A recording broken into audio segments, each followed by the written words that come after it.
Ako na. Sige na. Hindi na tama to.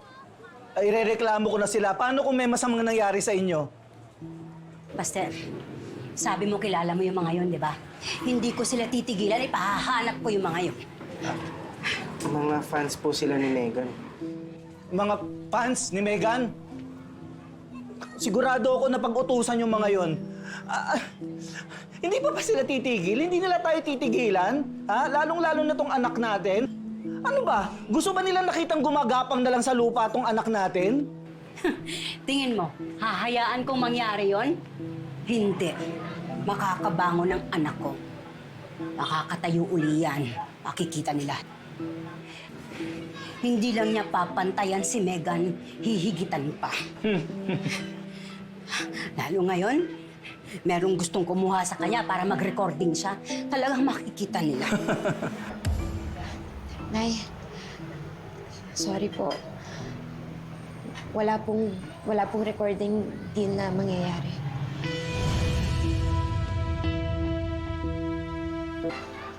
Hindi po tuloy yung kontrata sa Hilaga Records. Ayaw po nila sa akin eh.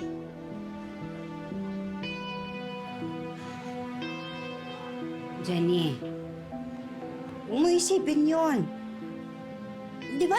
Hindi lang naman sila yung recording company eh. Mas may ibang mga kumpanya pang nararapat na makatanggap sa'yo ng talento mo. Marami pa, anak. O baka po wala na pong nagtitiwala sa akin. Jenny, Tama po sila siguro, Nay. Sino ba naman po ako, di ba, para pag-aksehan nila ng panahon? Yung katulad ko na patuwi, tsaka manamit, maraming eskandalo, bunga ng kasalanan. Ano po bang lugar ko sa industriyang to? Parang wala na po kasing point na ipaglaban ko pa to kung yung gusto ko namang balikan. Ayaw na rin ho ako tanggapin. kaya susuko ka na lang.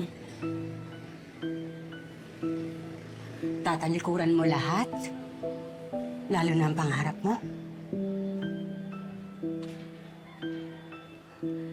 Alam ko, hindi mo kayang sagutin. Dahil hindi mo kaya yon. Hindi itlog o pambabatikos ng mga tao ang magpapasuko sa'yo. Nako, imbes na magmukmuk ka, umayos ka. Mag-ayos ka. Maganda ka. Paghandaan mo yung pagpunta mo dun sa San Pablo. Hindi ba, magja-judge ka dun sa singing contest. Hindi ka mauubusan ng oportunidad, anak. Hanggat may nagtitiwala sa'yo, walang dahilan para sumuko, Jenny.